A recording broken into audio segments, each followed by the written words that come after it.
अगर आपने यहाँ पर डाइवर्जन क्रिएट करा, आप जितने क्वेश्चन कर पा रहे करिए, लेकिन स्ट्रेस लेके मत करिए कि हाँ यार मेरे को इतने क्वेश्चन मैं पहले कर पाता था, पहले मैं सीवी भी निकाल लेता था, मॉड्यूल के भी करता था, डीपीपी लगाता था, नोट्स भी रिवाइज करता था। सर अब टाइम नहीं मिल रहा है, वो नहीं मिलेगा, क्योंकि अब लास्ट पॉइंट पर आपको थ्योरी भी करनी है, सिलेबस भी खत्म करना है, स्कूल के एग्जाम के फ्रंट का भी आपको बर्डन झेलना है। तो प्लीज बी प्रैक्टिकल। अभी बहुत सारी मिसमैनेजमेंट होंगी, लेकिन एटलीस्ट आपको इन सारी मिसमैनेजमेंट्स में से एक चीज कंफर्म रखनी है कि आपके लेक्चर्स मिस ना हो, आपकी थ्योरी मिस ना हो। एक बार आपने लेक्चर्स को ध्यान से सुन लिया, आपने थ्योरी को ध्यान से सुन लिया, नवंबर के बाद you will get enough time for questions. अगर आपने ये चीज नहीं करी तो नवंबर के बाद आप थ्योरी भी पढ़ रहे होंगे और क्वेश्चन भी कर रहे होंगे। ये जो आपका साइकिल है, this will be never ending cycle. एक बार आप थ्योरी फ्रंट से क्लियर हो जाए कि यस मैंने थ्योरी पढ़ ली है, जहां पर मेरे क्वेश्चन गलत होंगे, जहां पर मेरे को क्वेश्चन में समझ नहीं आएगा, जहां की मैं थ्योरी भूल चुका हूंगा या गलत हो रही होगी, सिर्फ मैं उन्हीं टॉपिक्स की थ्योरी को वापस देखूंगा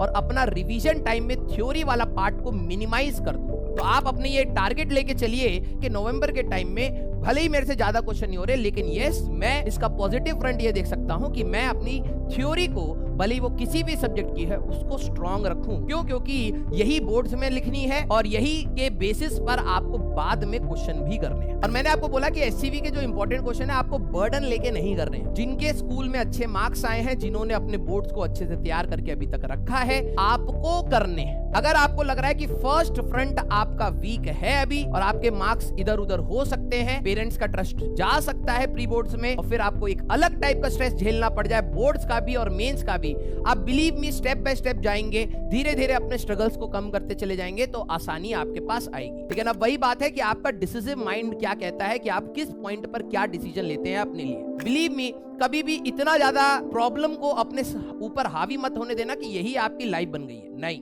प्रॉब्लम है फॉर द टाइमिंग है, उसका सोल्यूशन का अप्रोच हमारे दिमाग में क्लियर होना चाहिए कि हमें ये करना है। और रिजल्ट एक्सपेक्टेशंस कभी मत रखना। आप अपनी मेहनत पर रखिए कि हाँ यार मेरे हाथ में मेहनत है, करते चले जाएंगे, देखेंगे आखिरी में क्या होता है। एंड बिलीव मी, अगर आपके पास कभी भी थोड़ा सा भी टाइम हो, आप जाके पिछले साल के जितने भी रैंकर्स हैं उनके अगर आप इंटरव्यूज देखेंगे तो आपको खुद पता लग जाएगा। अगर आप सेंसिबल हैं तो आपको खुद पता लग जाएगा आखिरी तक they were also in the same state like you are in, कि यार हमारा तो कई सारी चीजें छुट्टी हुई, हमारा सिलेक्शन नहीं होगा। अब बात वही है, बिलीव रख के पढ़ने वाले का हो जाता है यहाँ पर। तो आपको बिलीव भी रखना है, क्योंकि ये चीज जो आप फेस कर रहे हैं वो all over India majority of the बच्चा वही फेस कर रहा होता है। कि जब ज्यादा टाइम गैप मिलता है ना, आपको लगता है सुबह से लेकर रात तक है, प्रोक्रेस्टिनेशन आ जाती है इंसानी फितरत में।